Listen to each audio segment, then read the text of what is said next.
Today on The Young and the Restless, Audra fishes for details, Diane volunteers to babysit for Kyle, and Jack is alarmed by what Summer says. All products and services featured are independently chosen by editors. However, soaps.com may receive a commission on orders placed through its retail links, and the retailer may receive certain auditable data for accounting purposes. Audra wanders into Crimson Lights and is startled to spot Holden sitting and sipping a coffee. He was hoping he'd get to see her again. She tries to snub him, but he pleads for a minute. He hasn't been able to stop thinking of her since he got to town. She suggests he get a hobby or some other woman to smile at. The past is in the rear view, she insists. Once she gets a coffee and joins him, she says he's making himself a problem. Audra is grateful that he helped work on Damien, but reminds Holden he should be back on the coast. In case he needs a reminder, she already has a brilliant and successful man, so he can keep his feelings to himself. Holden reminds her that they were once close friends. Not that close, she adds. He claims he forgot about her, but now they've been thrown back together. It's wild. A coincidence isn't kismet, she points out. Holden protests that he wants nothing from her. He can't force her to be his friend, but his boss is going to be spending time in Geno City, so he'll be there too. That means he'll be stuck working from his phone all day unless he has a friend to hang out with. Holden is surprised when she explains that she told Nate about their past. With all that's going on in Nate's life, this barely registered. She reminds Holden that he should be prioritizing Damien right now too. What is he? Your friend, your boss? She asks. They talk about how messy it can be to be on the payroll of a friend. He was friends with Damien first. She fishes for details, but he says they will have to wait. After assuring her that he and his friend trust each other, he adds that he's more boss than friend at the moment. She thinks it's ridiculous how cagey he is about this. Although he won't admit to being afraid of him, he will concede that Damien has a temper like a cornered mountain lion when things don't go his way. On the patio, Kyle looks at his phone until his mother arrives, buzzing with the latest news on the renovations at the Abbott Manse. They joke about Jack having panic attacks, and Kyle tells her how much Harrison is looking forward to having his old space back. Diane is sure that her son would like some alone time with Claire. He admits that's been rare, something that would thrill Victor. She asks if there's some reason he hasn't asked her and Jack to babysit. He assures her there's no snub, it just never occurred to him. Diane reminds him they used to look after him all the time and they can do it again anytime. Diane urges him to have a date with his girlfriend.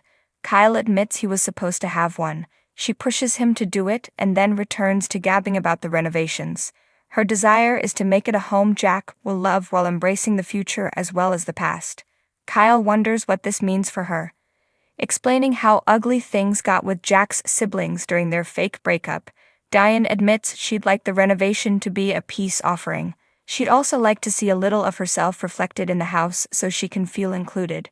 Her son reminds her that it's already her home and family, that his dad's siblings signed off on the rehab must be a peace offering too. Kyle can't wait to see it. Claire arrives at the new ranch and gives her grandfather a peck on the cheek. He goes on about how her grandmother is always singing her praises. Sitting down, she asks straight out, "Is there a chance you're urging Summer to reconnect with Kyle?" Victor assumes she thinks he wants Kyle to be with one granddaughter over the other, but clarifies that's not the case. She knows he didn't have an issue with Kyle and Summer in the past. Her grandfather doesn't want Kyle with anyone in his family. He feels sorry that Summer has to deal with that guy because of Harrison. Victor claims he would never choose one granddaughter over the other. There's no reason for either of them to be insecure about Kyle. He suggests that deep down, she knows her relationship with Kyle is a mistake. Claire insists she's not insecure about her feelings or Kyle's. She's just concerned that Victor will never give them a chance. Victor explains that he's known Kyle since he was a baby and compares him to Billy Boy Abbott, that idiot. Claire asks him not to do anything to make his point. Her grandfather says she knows where he stands, but she's over 21 and can make her own decisions. You can disagree, but nothing else, she says, making him give his word. Oh yeah, he grumbles, adding she can always come to him to speak directly. She assures him that the Abbotts know that nothing between them. As she puts on her coat, he explains that the Abbotts envy them, their success, and their closeness. That's been the case ever since Jack became the head of the family. Telling her to remember that, he hugs her. Distracted, Summer bumps into Jack at society. She apologizes for being preoccupied and he asks if she's heard any more from her mom.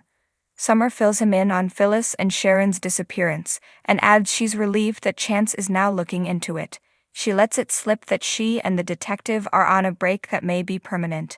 Jack hopes she's not feeling alone. She explains that Kyle has been helpful in that respect. "I'm really glad we're reconnecting that way," she says, which raises some questions for Jack. She makes it clear that she's only talking about them being a team for Harrison. She'll always care about her ex and thinks it's important their son sees that. Jack is sure he does. Harrison is a confident and loving boy thanks to them. Summer is glad they can talk like this and reminds him they were bonded even before her bond with Kyle began. It started the day she was born, and that's why she's happy they are all back to their old selves. They sit on the couch and talk about Harrison's new bedtime routines. It all sounds fun to Jack. Summer says that Kyle has let go of the anger and tension since he made peace with him. She can see how much he loves his parents, even when he can't express it. They discuss the threat Victor still poses before getting back to recalling her being an honorary abbot and him being her Uncle Jack. Summer assures him she would never side with Victor against him. The feud has to end. The thought of Harrison getting in the middle of it is awful. He promises that will never happen. Jack will concede that Victor probably adores Harrison too, but it's not out of character for him to use his loved ones. She agrees that he wouldn't hurt her son intentionally. Harrison's happiness and safety are the most important things in the world to her and Kyle. She feels their son can sense they are unified again. Most of the credit for that goes to Claire going back to work for Mickey. "That might have been the best thing to ever happen to our family," she says. Jack looks surprised to hear this. She tells him that she and Kyle are in sync about her grandfather. They have the kind of history where nothing can come between them. "Knowing that we have your support means everything to me," she adds. Nate and Damien sit down to lunch at the athletic club and discuss the hope that has returned to Amy's eyes. Nate assures him that the oncologist he set her up with is the best. When Damien says he's grateful that he made this happen, Nate takes that to indicate he's inching closer to forgiving her. "I'm not sure I can really get there," Damien admits. Hastings can't understand this. His half-brother explains that he lost his mother when he lost his father. She lied to both of them every day they were together. Nate asks if she was supposed to tell him the truth when he was still a kid. Would he have handled it well? Crossing his arms, Damien says he never got the chance to find out. Nate says he needs to decide how long he is going to wait to forgive her. Damien admits that his attitude toward his mom is not rational, but part of it comes from loyalty to his dad. When he admits being curious about their shared dad, Nate offers to tell him all he knows. It's not much since he passed when he was young. Nate has stories from his mom, mostly about him becoming a PI and being a bit of a charmer. They chuckle about that, and Nate says their dad wasn't easy, which meant there was a lot of drama before he passed. He believes Amy when she says their dad had no idea he had another son. Damien says they have losing their fathers in common. Nate adds that it leaves a lot of questions that will never be answered, no matter how much you need them to be. Paying the bill, they hope they can do this again. Nate spots Holden walking in with Audra. They stand up and Nate introduces his half-brother to Audra. Damien thought Holden was supposed to be on a flight. Audra explains that they came in to grab a bite since he hates airplane food. She asks about the meeting with the oncologist and is pleased to hear that Amy has gone to Chicago with the doctor to run some tests. Getting edgy, Damien says he needs to go and draws Holden into the foyer. "What the hell are you doing?" Damien demands, reminding him that they are not in this town to play. He's supposed to be in LA doing in-person discussions rather than chasing after his ex, who is now clearly involved with Nate. When Holden brings up Lily, Damien gets upset and orders him to stay away from Audra and do the job he's paid for back at their table. Audra promises not to distract Nate while he has things on his plate.